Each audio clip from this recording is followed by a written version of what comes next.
एक ऐसी जगह की कल्पना कीजिए जिसके होने को ही दुनिया की सबसे पावरफुल सरकार ने कई सालों तक मानने से इनकार कर दिया। एक ऐसी जगह जिसके बारे में कहते हैं कि वहां सितारों के पार से आए राज दफन हैं। आज हम पर्दा उठाएंगे अमेरिका के सबसे गहरे और सबसे बड़े रहस्य से, एरिया 51। ये शब्द किसी फिल्म का डायलॉग नहीं है। ये शब्द हैं एक पूर्व सीआईए एजेंट के, जिसने अपनी जिंदगी के आखिरी पलों में ये चौंकाने वाला दावा किया। एक ऐसा दावा जो हमें सीधा एक सवाल पर ले जाकर खड़ा कर देता है। आखिरकार नेवादा के उस वीरान रेगिस्तान में ऐसा क्या छिपा है जिसे दुनिया की नजरों से बचाने के लिए इतनी जबरदस्त सुरक्षा की दीवार खड़ी की गई है? चलिए आज इस पहेली की एक एक परत को खोलने की कोशिश करते हैं। तो सबसे पहले ये समझना जरूरी है कि आखिर ये जगह है क्या और क्यों ये इतनी ज्यादा बदनाम है। तो ठीक है, सरकारी कागजों में एरिया 51 अमेरिकी एयरफोर्स का एक टॉप सीक्रेट टेस्टिंग बेस है। मतलब यहाँ भविष्य के जासूसी विमान और खतरनाक हथियार बनाए और परखे जाते हैं। लेकिन कहानी इतनी सीधी होती तो हम आज इस पर बात ही नहीं कर रहे होते। ये जगह किसी किले से कम नहीं है, सच में। जमीन के नीचे मोशन सेंसर्स लगे हैं, हर कोने पर पैनी नजर रखते कैमरे और हथियारबंद गार्ड्स, जिन्हें किसी भी घुसपैठिए को देखते ही गोली मारने का आदेश है। अरे, इसके ऊपर से कोई कमर्शियल फ्लाइट तो क्या, कोई परिंदा भी पर नहीं मार सकता। सवाल तो वही है, सिर्फ कुछ प्लेन्स को टेस्ट करने के लिए इतनी ज्यादा सीक्रेसी क्यों? इसी एक सवाल ने उन कहानियों को जन्म दिया जिन्होंने एरिया 51 की पहचान ही हमेशा के लिए बदल कर रख दी।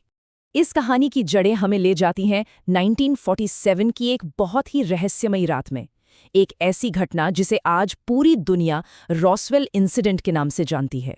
जरा सोचिए, एक सुबह अमेरिकी सेना, हाँ खुद सेना, ये ऐलान करती है कि उन्होंने एक उड़न तश्तरी यानी एक फ्लाइंग सॉसर पर कब्जा कर लिया है। लेकिन सिर्फ 24 घंटे के अंदर कहानी पूरी तरह से पलट जाती है और उसे मौसम का एक मामूली सा गुब्बारा बता दिया जाता है।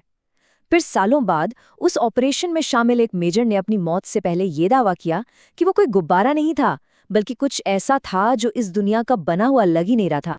रॉसवेल की घटना ने शक का एक बीज तो बो दिया था, लेकिन एरिया 51 को सीधे सीधे एलियन से जोड़ने का काम किया एक विसल ब्लोअर ने, एक ऐसे आदमी ने जिसने दावा किया कि वो अंदर की कहानी जानता है। बॉब लिज़ार। ये एक ऐसा नाम है जिसने एरिया 51 के रहस्य को पूरी दुनिया के सामने ला खड़ा किया। उसने दावा किया कि वो उस टॉप सीक्रेट बेस के सबसे गहरे राजों के बीच काम कर चुका है।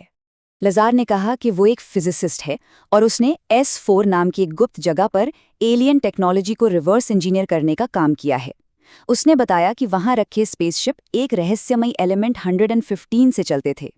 पर जब जांच हुई तो ना तो उसकी डिग्रियों का कोई रिकॉर्ड मिला, न ही उसके काम का कोई सबूत। और साइंटिस्ट्स के मुताबिक एलिमेंट 115 इतना ज़्यादा अनस्टेबल है कि वो किसी यान को पावर दे ही नहीं सकता। तो सवाल ये है कि क्या लज़ार झूठ बोल रहा था या उसके होने के सारे सबूत मिटा दिए गए थे? अच्छा, इतनी सारी सनसनीखेज कहानियों और दावों के बीच अब देखते हैं कि सरकार का इस पर क्या कहना है। दशकों तक इनकार करने के बाद आखिरकार 2013 में सीआईए ने माना कि हाँ, एरिया 51 नाम की जगह सच में मौजूद है। लेकिन उन्होंने एलियंस के बारे में एक शब्द भी नहीं कहा।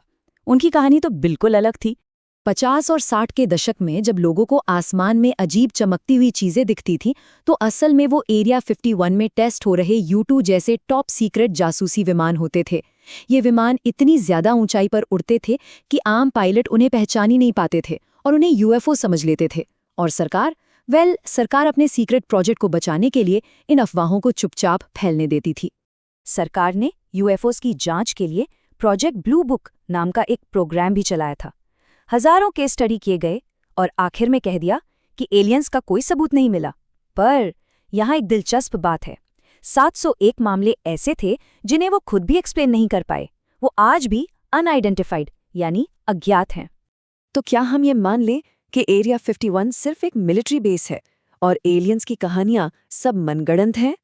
शायद नहीं, क्योंकि हाल के कुछ सालों में कुछ ऐसा हुआ है जिसने इस ठंडी पड़ चुकी बहस में जैसे फिर से आग लगा दी है।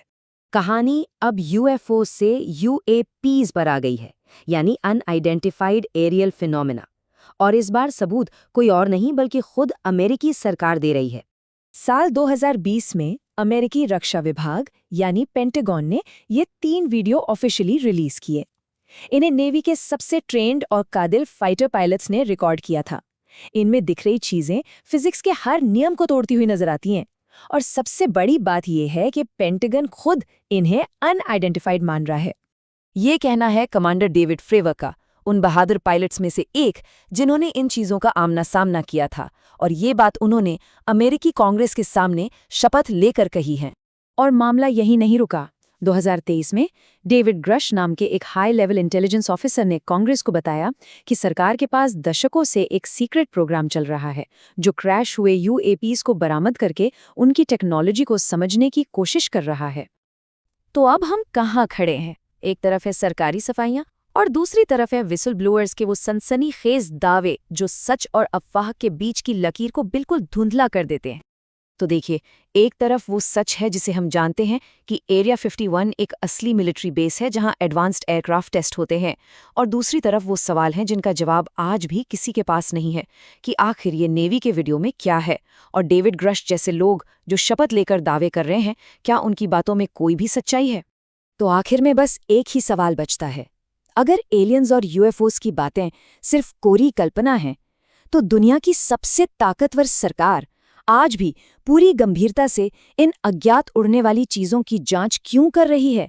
इसका जवाब शायद वक्त के अंधेरों में कहीं छिपा है, और हमें बस इंतजार करना होगा।